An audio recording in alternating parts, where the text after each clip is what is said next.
Kuko abadiyakoni barangare kugeza ubwimbwa yinjira mu rusengero izunguza umurizo. Ariko byose byari byazanwe na Pastor Mutesi, ariko Imana mubabarire. Buriya niyo mpamvu Riziki ibi byose yari yarabihanuye. Izo mbwa zive mu rusengero rw'Imana ziza guhumanya abantu uburaya. Ubundi imbwa zisobanura uburaya. Imbwa zisobanura ubuhehezi. Imbwa yigukojeho umurizo wayo uhita uhumana cyane. Wa wundi wazanye imbwa mu kiganiro akazana imbwa mwiyobokamana, burya wa mwuka umuriho ushobora kugenda ugahumanya iki babanda yoboye. Ubushatse kuvuga ko Pastor Mutesi ubwo yahumanye we akimara gukora ikosa akazana imbwa mu kiganiro, kandi imbwa atari byiza kuyizana mu kiganiro kiyobokamana. Icyo gihe ndi gusenga nibwo Imana yamanutse ngirambwira ngo yakoze ikosa. Iyo zisenzanya zigenda zizurungutanya, iyo zizurungutanya imirizo yazo bikomana. Iyi komanye rero uri kubyumva, iyo zigarutse zikaba zakoza umurizo wayo ku muntu ziramuhumanya. Ikibuno ni kimwe, hanyuma na tayi ni ikindi. Reka tuvuge ko yari nka tayi yiwe yicaye gutya yicaye abari kuyishima, kuko ntiyashimashima imbwa ye ayishimiye mu kiganiro mwinanirwe kumukozaho umurizo, nawe urabyumva ntiyamuva ahita amukojeho umurizo. Rero icyo gihe Imana yahise ibibona nabi. Ingaruka narazisengeye, Imana imbwira yuko imukijije uwo mwuka, nibwo ubukwe bwe bugiye gutaha. Ariko ntazongere gukora ikosa ngo ayigarure. Nabivuze zigira inshuti Mesheri yubahwe, ni umukozi w'Imana. Gute? Impamvu ari umukozi w'Imana, Riziki yavuze byinshi. Yavuze ku bizira biba mu nsengero, abapasiteri ngo basambanira mu nsengero. Ndashimira leta, ejo bundi yavuze uti ni habeho miliyoni 2 buri dini rijye ryandikwa. Buri apotre Gitwaza ntajya apfa guhita avuga ibintu ngo abitangaza, ajya gutangaza ibintu wenda Imana yamutugaritse cyane. Buriya Gitwaza yarahishuriwe mu rwego rurenze. Imana yarambwiye ngo abantu ngo nibahunge badapfa nk'uko Loti yahunze agahunga Sodomu na Gomora, ngo hanyuma abantu bahunge ikibi n'icyitwe kibi cyose. None bano bahanuzi rero bakunze gukoresha ubutwiko n'ubutwiko burenze, badashyira ukura habona kwa nyako, bashaka kugira ngo bashimwe n'abantu. Ngo ibyo bintu byo gushaka gushimwa n'abantu, Imana yarambwiye ngo njyewe nkanye natangiye guhanura nkiri mutoya. Hari abantu nahanuriye bakora amakwe, nk'ubu bukwe bwa Mutesi nyine busohoye nahanuye. Ubuhanuzi nge mfite bwishi, amavuta mfite. Uriya mupadiri Obariti, uriya njyewe nari naragiye nsengana nawe igihe kinini. Ikintu Imana yageze nkoresha gikomeye, no umuntu nasengeye akira sida. Umuhanuzi Riziki ugeze wumva ubuhanuzi bwe? Riziki yubahwe ni umuhanuzi w'Imana, kuko ibintu yagiye ahanura ubu byose byarasohoye. Nk'icyo kintu Riziki yahanuye kikagutungura kuba kwacyo? Riziki yahanuye avuga ibizira bizinjira muri ADPR. Imbwa yinjiyemo ijya gusenga ejo bundi muri ADPR. Imbwa yagiye gusenga bwera mvura yinjira mu karyanga abapasiteri binjiriramo bamba ama costume banigirije. Buriya nshimira leta y'u Rwanda. Burya leta y'u Rwanda imeze nk'itoroshi rimurika. Byagiye rimurika riracengera ririnjira. Ribona ko hari abakristo bashoboraga kuzahura n'ibibazo bikomeye. None se ubu kubona yuko ubundi ahantu umutekano wawukeneye bahashyira abasekirite, bakavuga bati reka tuhashyira abasekirite barinda ku marembo. Ubu se na leta izarenda ubwizajya ifata abasekirite bashyire ku miryango y'insengero? Kuko abadiyakoni barangare kugeza ubwimbwa yinjira mu rusengero izunguza umurizo. Ariko byose byari byazanwe na Pastor Mutesi, ariko Imana mubabarire. Mutesi nawe wari wabizanye.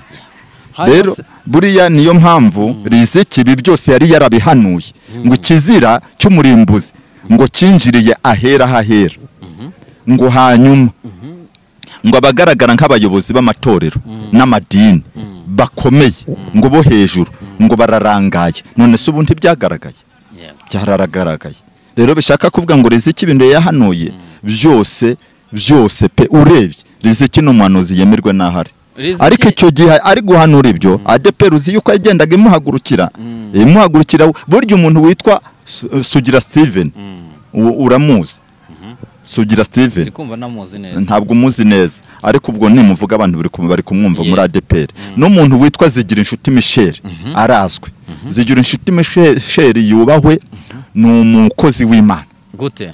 Impamvu ari umukozi w'Imana, nawe yagiye arwanya ibizira bigenda byinjirira mu murimo wa ADPR inshuro zitari nke. Aravuga na n'uyu munsi aracyavuga.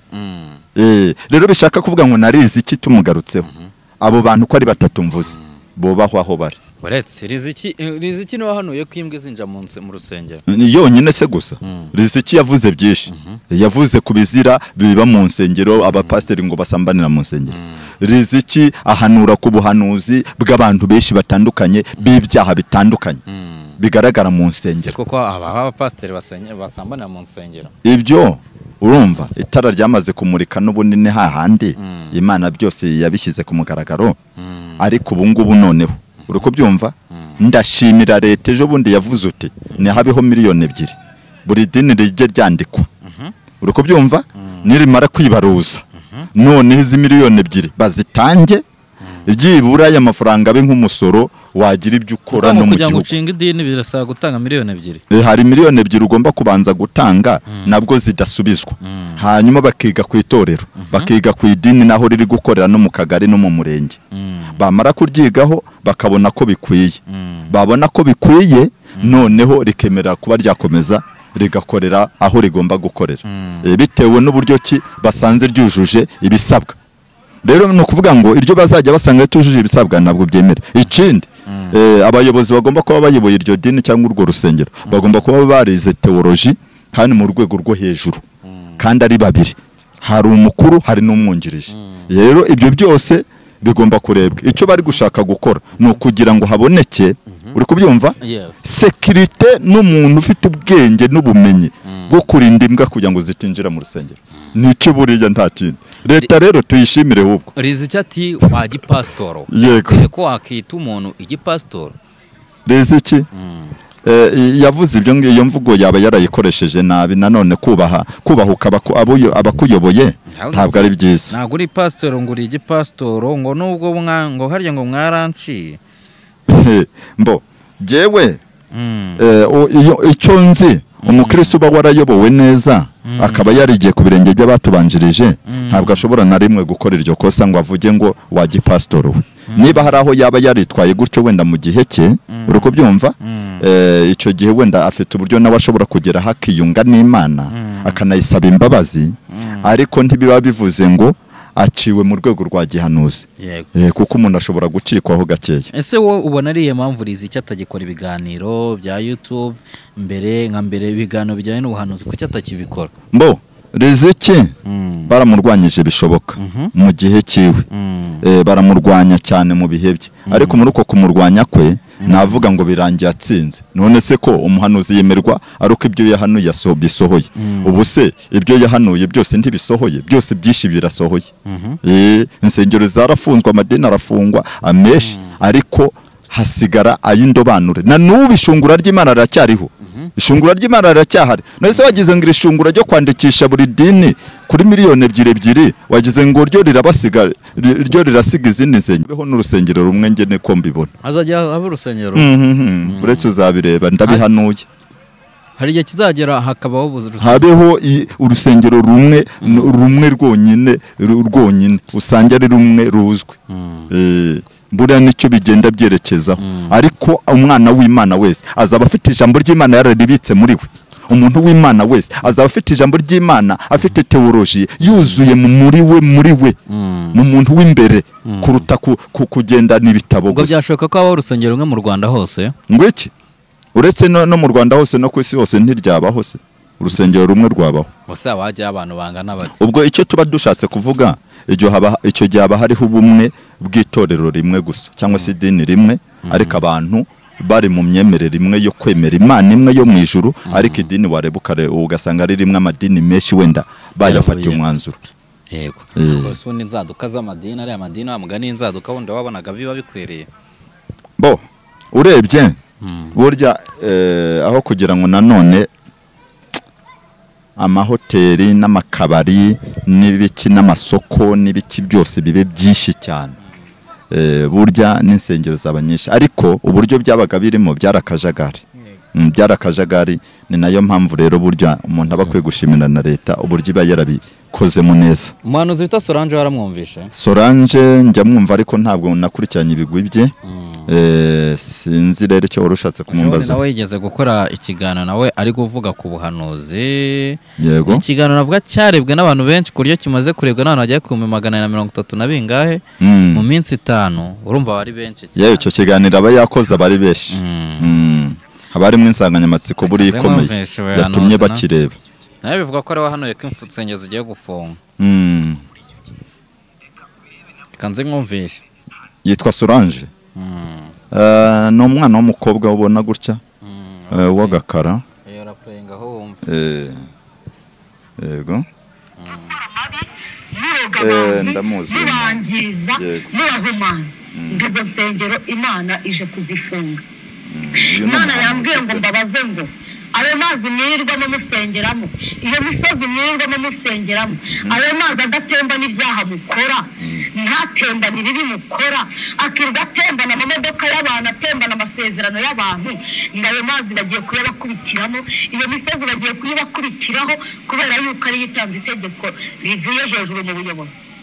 Mu buyobozi bugiye kubikora, ariko buzabikora ataribwo ari marayika w'Imana urimo gukora iki gikorwa. Imana yambwiye ngo rero irabirambiye. Abantu barirwa barindagira mu nsengero kubera ubuhumyi, barirwa bakubita hirya no hino, ntibamenye Imana ikora. Abamwe baravuga ngo iyi niyo muri etaje, iyi niyo munsi y'igiti, iyi ngiyo niyo mu kazu gaciriritse. Mbese abantu bamaze kumera nk'abantu batazi iyo bava n'iyo bajya kubera umwuka wabahumishije iki amaso. Aho yavugaga ko namumvishe. Yego. Namwumvishe rwose. Ubivugaho iki rero bene? Mbo kuri ibi ngibi ngewe icyo nabivugaho, uyu ni umuhanuzi w'Imana kandi yari mu mwuka n'ibintu yarahanuye. Biriho ni nabyo duhagazemo muri iki gihe. Kuko buriya hari abantu benshi wasangaga bari mu byivugabutumwa no mu murimo w'Imana no muki, ariko ugasanga n'ubundi wareba imyitwaro yabo ugasanga ntabwo ishyitse. Rero icyo twavuga kuri uyu muhanuzi nawe yemerwe, kuko ibyo yahanuye nibyo turimo muri iki kinyejana. Ariko Imana ikomeze ibane nawe naho ari, ikomeze imuha amavuta ahubwo azamuca hishurirwe byinshi birenze. Hanyuma rero aba bahanuzi bombi Riziki ndetse n'uyu Solange, hari n'undi wundi bita Adrien. Yego. Umuhanuzi witwa Adrien uba ku Musaruzi. Uba ku Musaruzi. Ufite channel bita Musaruzi TV. Abo bombi uwo ko ari batatu bose kuki bakunda kugaruka bavuga ko bose bahanuye ko insengero zigiye gufunga? Bo urebye ibyo gufungwa by'insengero, impamvu baba babihishuriwe, bagiye babona ibizira byagiye byinjirira ahera hahera cyangwa se urusengero rw'Imana. Noneho babibona mu buryo bw'itoroshi ry'umwuka, babifotora Imana ibibe bahishuriye bakabitangaza. Ese nibyo koko nyine ngewe ndacyari kwibaza. Ndagonya nibaze nyine kuki nimba barafashe umwe akaza kabihana n'undi akaza kabihanura, kuki byakomeje kufatwa nk'ari ibya benshi byabaye nyine ku buryo kuki buri muntu wese avuga ati uyu Riziki yarahanuye n'uyu yarahanuye, kuki bititirirwa umuntu ngo buri buhanuzi babwaciye mu bantu benshi babyagenze bite? Urebye uretse nabo ngabo, urabona hari umushumba buriya twemera witwa Apotre Gitwaza. Mu mpera z'uriya mwaka urimo urarangira yasohoye itangazo. Buriya Apotre Gitwaza ntajya apfa guhita avuga ibintu ngo abitangaze, ajya gutangaza ibintu wenda Imana yamutugaritse cyane.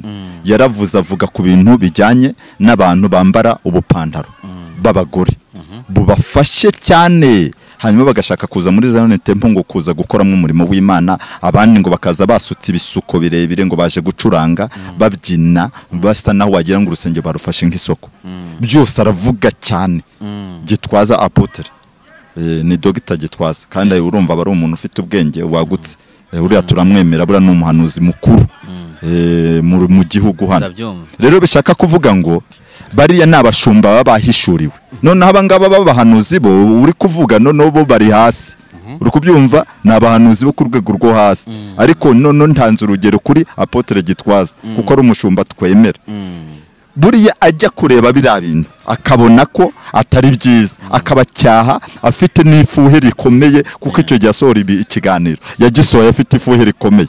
bishaka kuvuga mu yandi magambo buriya Gitwaza yarahishuriwe mu rwego rurenze ahubwo icyampa n'abandi bashumba baba apotere dufite baba bishop dufite aba reverend abapastor bo hasi aba diakoni abahanuzi mu murimo w'Imana mu itorero ry'Imana nibahishurirwe nka apotere Gitwaza bacyahe ibizira byahera hahera babicyahe bive mu murimo w'Imana izo mbwa zive mu rusengero rw'Imana ziza guhumanya abantu uburaya ubundi imbwa zisobanura uburaya imbwa zisobanura ubuhehezi imbwa yigukojeho umurizo wayo uhita uhumana cyane imbwa ubundi imbwa zirimo amoko abiri hari imbwa y'imbwerume hakaba n'imbwa y'imbwakazi imbwa igukojeho umurizo wayo imbwa yigukojeho umurizo wayo uhita uhumana uburaya kibazo nawe rero wigeze kuvuga ko mu kiganiro abonye biri gukoza umurizo ku mabona ya Pastor Mutesi mu kiganiro icyo bishatse kuvuga iki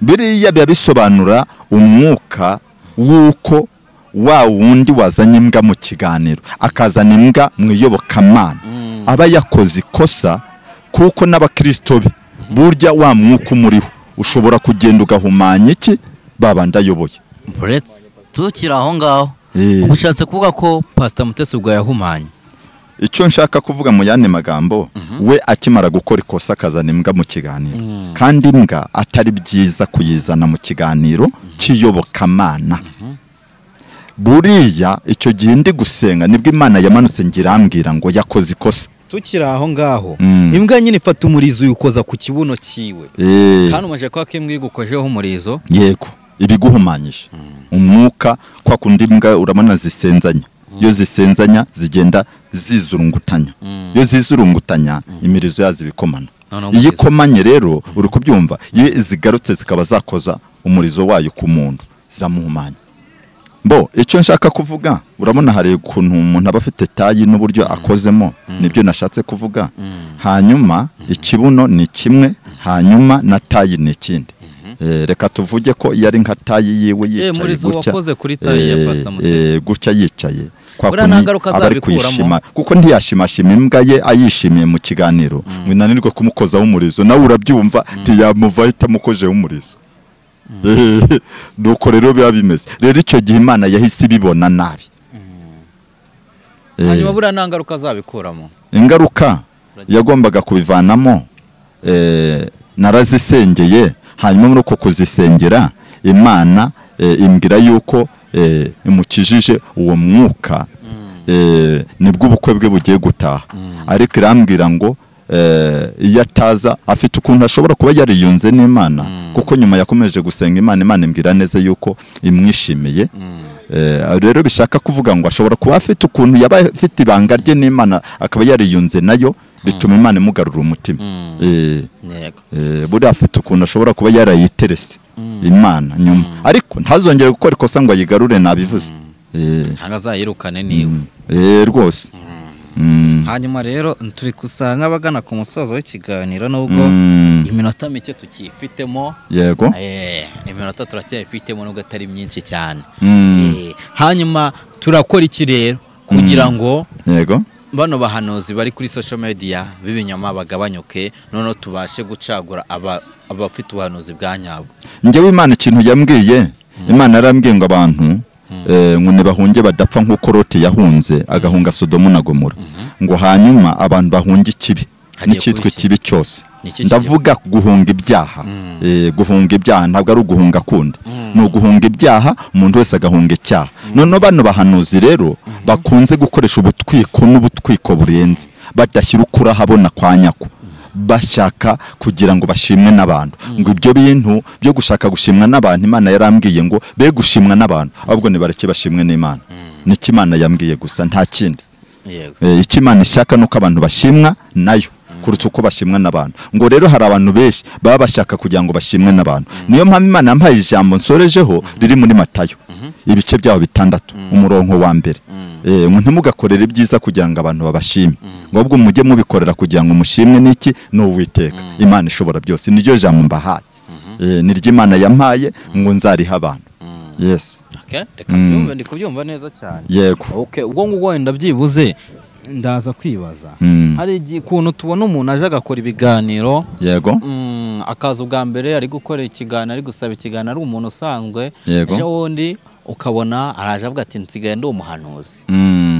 Ibyo byagiye biba kenshi kuko Yego. ari nk'umuntu akoresha ikiganiro umva ari kuvuga ikiganiro cy'ubuhamya gisanzwe hashize iminsi arambwira ati wamaye ikiganiro ko hari ibintu Imana yanyeretse nimba aravuga ngo yamweretse kuri ne sinibuka umuntu yambwiye ngo Imana amweretse ndavuga asaka kanyu baye umuhanuzi ndavuga ati yumva ndavuga asaka kanyu baye umuhanuzi ati ndiwe n'ubundi nsanzwe nereka urumva icyo gihe uwo muntu nanze kumuheza ikiganiro kubera ko nari nsanzwe muzi ko twigeze gukwana ikindi kiganiro gifite ibindi bintu bitandukanye urumva ko hari abantu benshi baza gutwika bigira abahanuzi bo abo ngabo ngewe ntaho icyo navuga kuri ibyo ngewe nkanjye natangiye guhanura nkiri mutoya rero mbikuriyemo n'imyaka ubona mfite ntabwo ngira umwana bishaka kuvuga ngo hari abantu nahanuriye bakira indwara abo bari kunyumva hari abantu nahanuriye bakora amakwe nk'ubu bukwe bwa Mutesi nyine busohoye nahanuye hari abantu nahanuriye bagiye batandukanye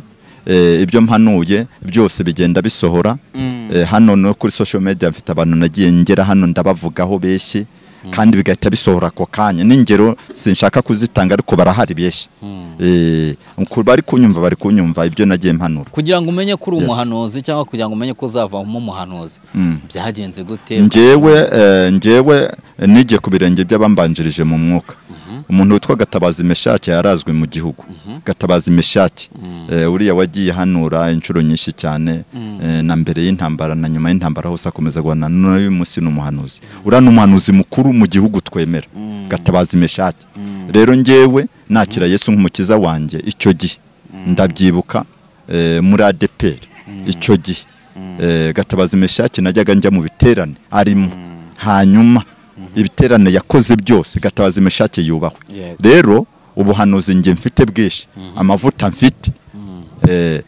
mfite abahanuzi benshi bagiye bampanurira umuntu witwa uriya mupadiri Obaridi uriya utakiriho watashye uriya ngewe nari naragiye nsengana nabo igihe kinini usengana nawe Obaridi nawe gusa yajyaga najyaga mpura nawe akagera akampesha umugisha kansengera muri kumwe muri gutya akanyatura nk'umugisha akambwira ati uzaba umuhanuzi ukomeye uzakoresha ibitangaza n'ibimenyetso nubwo atakiriho ariko agira iruhuko ridashira nshimira n'umuryango we nawe n'umuryango we nkuhumuriza nkubwira ati rwose mugubwe neza rero bishaka kuvuga iki bishaka kuvuga ngo impano zindimo zifite aho zavuye nta muntu ubyuka ngo avuge ngo abaye umuhanuzi ako kanya bifite aho biva hanyuma ubuhanuzi bwa mbere wahanuye cyangwa se ubuhanuzi bwa mbere Imana yaguhaye bwari bujyanye n'iki bwari bumeze bute ubuhanuzi bwa mbere Imana yampaye